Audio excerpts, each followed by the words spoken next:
Os negros no pós-abolição. Este é o assunto de hoje no canal Estudando História, o canal do conhecimento.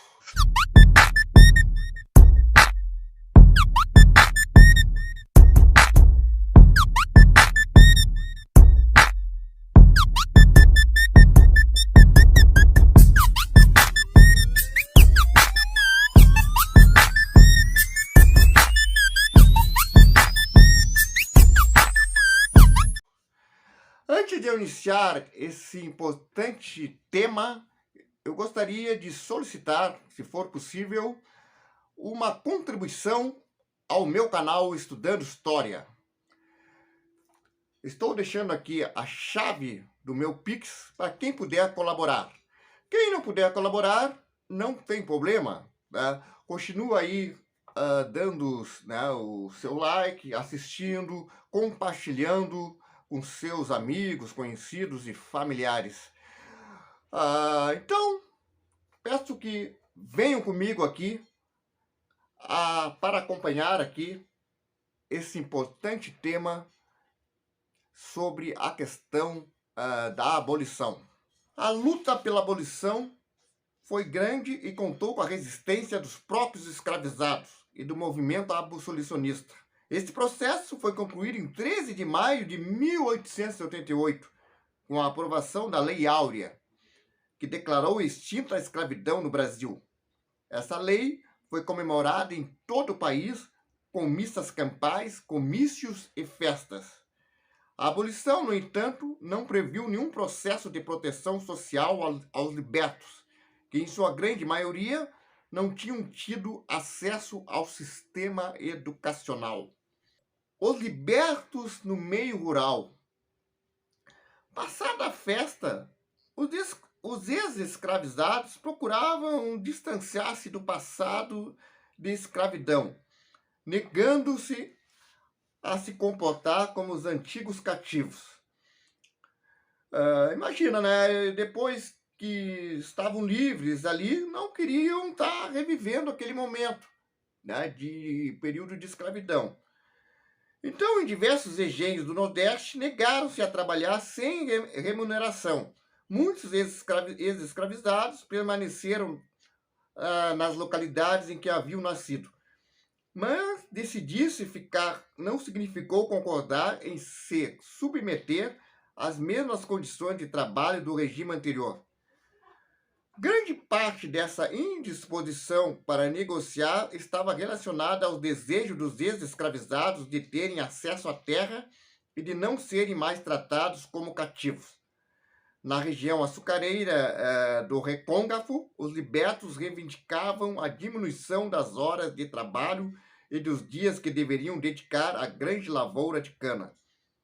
Exigiram também o direito de continuar a ocupar as antigas roças e dispor livremente do produto de suas plantações. Nos dias imediatos ao 13 de maio, ocuparam terras de engenhos abandonados e iniciaram o cultivo de mandioca e a criação de animais. Isso mostra sua percepção de que a condição de liberdade só seria possível se pudessem garantir a própria subsistência e definir quando, como e onde deveriam trabalhar. Agora vamos ver a questão dos ex-escravizados, né, que trabalhavam nas cidades, tá? Nas cidades, os ex-escravizados trabalhavam arrumando casas, cozinhando, lavando, passando, limpando ruas, transportando cargas e vendendo alimentos, flores, jornais, entre outros. Com baixos salários, tinham de morar em casa de cômodos, cortiços e nas periferias de cidades, como São Paulo, e em favelas situadas nos morros de cidades, como no Rio de Janeiro. Portanto, ocorreu também uma segregação socioespacial. Muito importante isso, tá? Reparem que há uma segregação de espaço, tá? Onde é negado, os bons espaços são negados a esses ex-escravos. Associativo associativismo negro. Além de lutarem por emprego, moradia e salário, os libertos tinham de enfrentar o racismo e a violência policial, que os inibia de circular livremente pelas ruas ou praticar suas religiões. Nesse contexto, muitos libertos buscaram compensar os trabalhos, geralmente cansativos e mal remunerados, reunindo-se em associações como clubes sociais, associações beneficentes e recreativas. Essas iniciativas são chamadas pelos estudiosos de associativismo negro. Na época, os salões de baile e clubes, por exemplo, não permitiam a entrada de negros.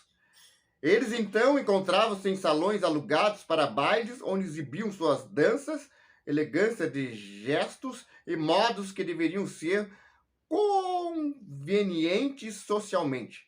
Esses espaços de lazer atraíam e uniam a comunidade negra e contribuíam para que se percebessem como negros numa sociedade que criava barreiras à sua inserção e ascensão. Em São Paulo, os primeiros clubes para negros surgiram por volta de 1915. Mas no Rio de Janeiro, as associações beneficentes negras datam do final do século XIX, assim como no Rio Grande do Sul. Vamos falar agora um pouco sobre a imprensa negra. Antes e depois da abolição, a comunidade negra também lutou por direitos, criando jornais próprios, a chamada imprensa negra. Segundo o historiador Flávio Gomes, os primeiros períodos editados por os primeiros periódicos editados por negros são do final do século XIX. O 13 de maio de 1888, a Pátria, 1889, o Exemplo, 1892, que circulou em Porto Alegre. Foram alguns deles. Depois vieram vários outros jornais, como Baluarte, Campinas, 1903, a Pérola, São Paulo, 1911, o Menelik, 1915, o Cosmos, 1922 e o Clarim da Alvorada, 1924.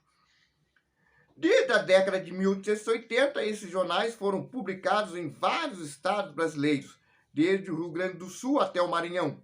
Eles visavam dialogar com os negros e também com outros setores da população, como observa o historiador Flávio Gomes. O formato e o estilo desses jornais basearam-se nos combativos jornais operários da mesma época.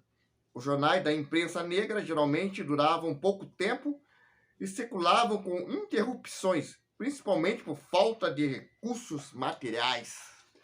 Percebem aí, galera, né, que os negros, né, os afrodescendentes, procuravam vários recursos, né, de formas de divulgar a questão do preconceito racial, da questão social, da realidade que viviam.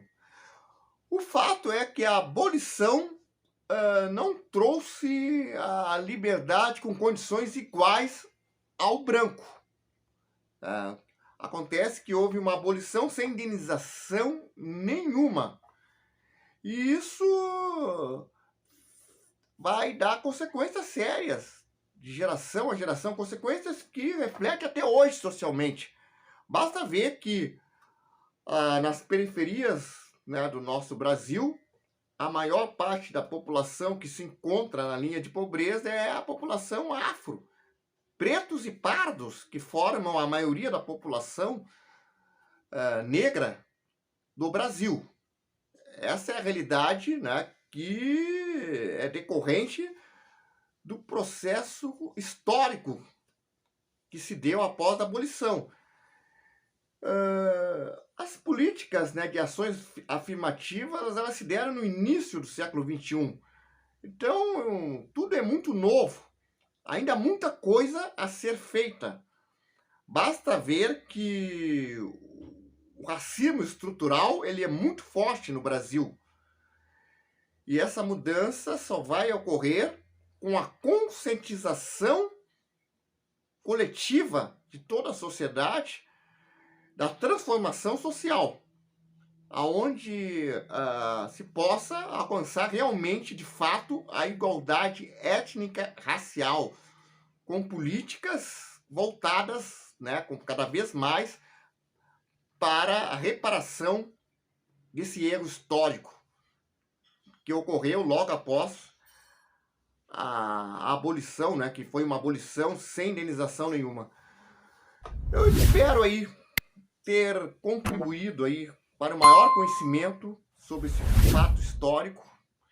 Peço aqui para que você aí possa estar deixando o seu like.